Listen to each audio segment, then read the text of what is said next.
Welcome back to another Access 72 video, and in today's video I'm back with another interview and I'm here with Dylan Wilson. Dylan, how are we? All good, mate. How are you? I'm great, thank you. Thank you very much for coming on, mate.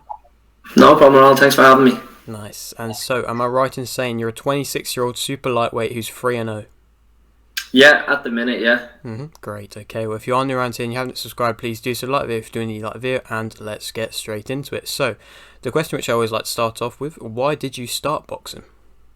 I was always in kind of combat sports. I started off with karate as a young age of kind of 7, and then kind of progressed into kickboxing. Kickbox kind of all the way up from maybe 12 onwards up until now. Still kickboxing, still teaching, still training. And I was fighting in kickboxing, took a break, fell out of love with the competing end of it. Started doing a bit of boxing as a bit of a pastime, and actually ended up falling in love with it. And thought this is the new thing to start competing in, and I started off and gone from there, and here we are.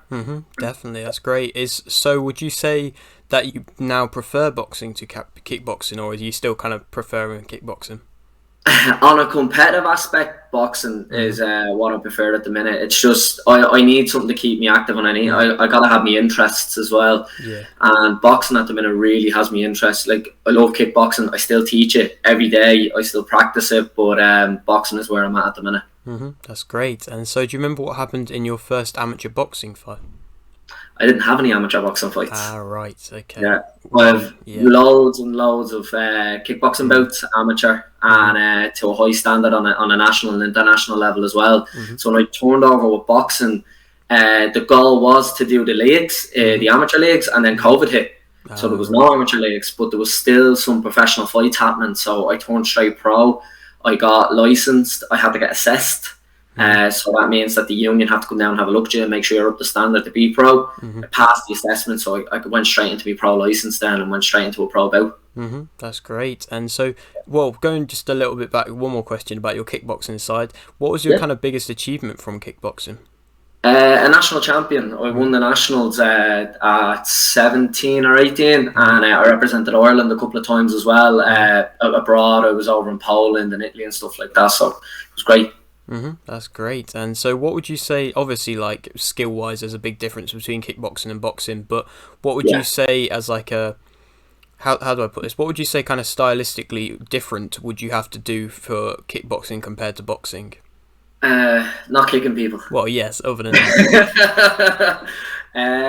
I don't know. It's a very, very different. It's very hard to compare. It's like talking about maybe like Gaelic and soccer. They look the same. There's a ball that's on the pitch, but they're two completely different sports. It's hard to compare them in any way, because where boxing ends in your kickboxing, because we got a box as well. Right. Where boxing ends, it's pretty simplistic. You can go deeper into it, but you also got to worry about kicks and knees and clinches and sweeps and stuff like that. Boxing goes way deeper than anything else that I've ever experienced in using my hands in kickboxing. So I find it hard to compare them. I really do. And even when I'm back kickboxing, I don't see myself doing the same things that I do when I'm boxing. That's fair. But do you think maybe compared to certain fighters who might have gone down the amateur route, do you think you might have, because you said you had a lot of kickboxing fights, that it prepared you well to then go into boxing? Yeah, it did. I was tough. It kind of prepared me in a sense of I don't have to worry about getting kicked in the face, so that's not too bad. So dealing with just hands is not dealing with kind of your legs getting kicked, or your body, or your head, or knees, or clinches. That was nice, not having to deal with that, and I could focus a little bit more on hands. But yeah, it definitely did help me. I also noticed that my style changed, but is now reverting back towards the way I was at kickboxing. I was always very kind of flighty in kickboxing, in and out, getting me scores. I wasn't really a sit-down puncher, but when I debuted as a pro, I was kind of labelled a bit of a brawler. I sat down in my shots, I'd go toe-to-toe, but in my more recent bouts now, I'm starting to see that more kickboxing side of me again, what I'm used to, getting in and out and getting them scores and showing a bit more skill. That's great. And so going into your 3 professional fights, you of course are unbeaten at the moment, and so you said you've now kind of changed your style, so which fight would you say you performed your best in? Probably the last one, being honest. The most recent one really showed me where I kind of it brought me back to my roots a little bit more, where I was when I was finishing up kickboxing, being kind of shown a little bit more skill, being happier in the ring as well, moving about, picking them shots, kind of hitting and not getting hit too. But my first bout was great crack as well. Like, it was really fun, knowing that I can sit down and I do have a good chin and I do have some good shots there with putting opponents down and rocking them in every round too. So it's kind of nice knowing I can do both, but I definitely don't really like getting hit. So I much prefer the last bout. Definitely. And so you said, going back to your prior answers, you said that you've been fighting as a whole for a long time. And so what kind of, like, especially in between fights when you're in camp and that kind of thing, what kind of keeps you motivated? In camp for boxing or in general? Yeah, just in general, really. In general, I suppose I focus on the fight that's ahead, and what I'll do is I'll watch the opponent. As soon as I learn about the opponents, I'll watch the opponent, and that kind of drives me as well, because if I'm not working hard, then there's a chances that he is. So I always want to make sure that I'm doing more than my opponent, and if I'm watching them and I'm seeing certain things that I need to be working on, that kind of drives me to be getting to training every morning and every evening as well. That's fair. That's good to see that you are wanting to not get outworked by any of your opponents. No, definitely not. And that's one thing that I talk about in the gym as well. Like, I coach as well as being a student and a competitor. And that's one thing I tell all my students as well, that you don't want to be second best to your opponent in being in a work rate. You, like, whatever about skill and experience, that'll all show, but you don't want to be getting outworked. That's something very simple that we can all choose to fix.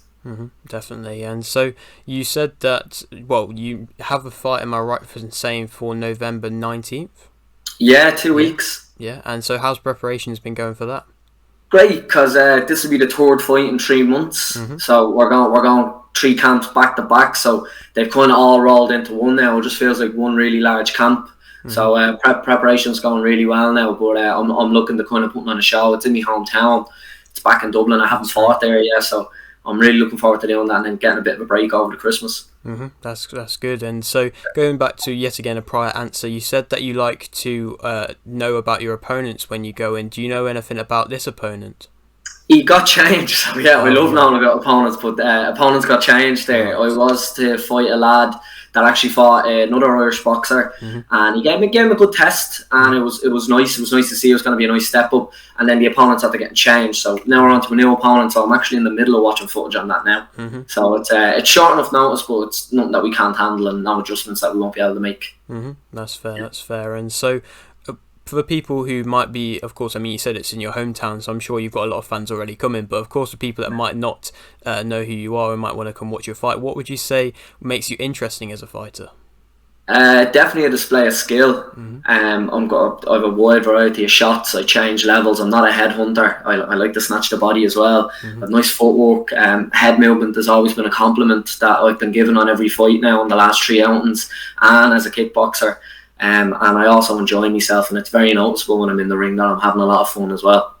That's great. That's good to see. And so you are just at the start of your boxing career at the moment. And so how far do you believe you can go in the sport?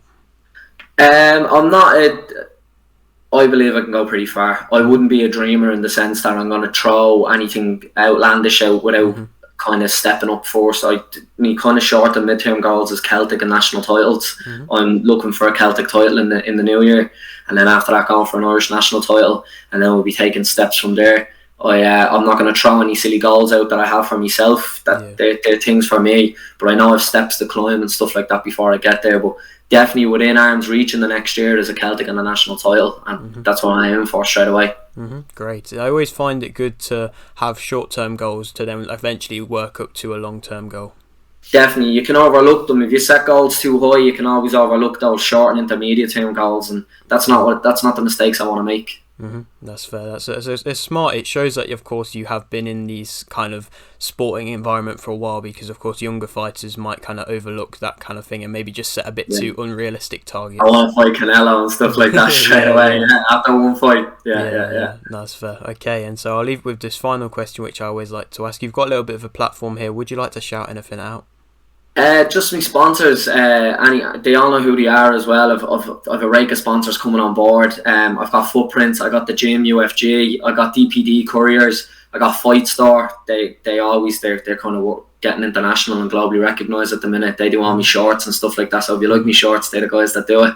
I got a Dallas Apparel coming on board. That's a new clothing line as well. But I'd like to also thank you for having me on board. It was a pleasure being on too. Yes, it was very much a pleasure, and maybe a little bit further along down the line when you are fighting for maybe Celtic titles early next year, we can come back and do a return interview. 100%, mate. I'm always available, and I love jumping on channels like this. We'll even chat before the new year after this bout, and we'll talk about anything that I know about coming up. That's great. Okay, well, yes, if you're on your round here though and you haven't subscribed, please do so. Like the video if you're doing a like video, and thanks for watching.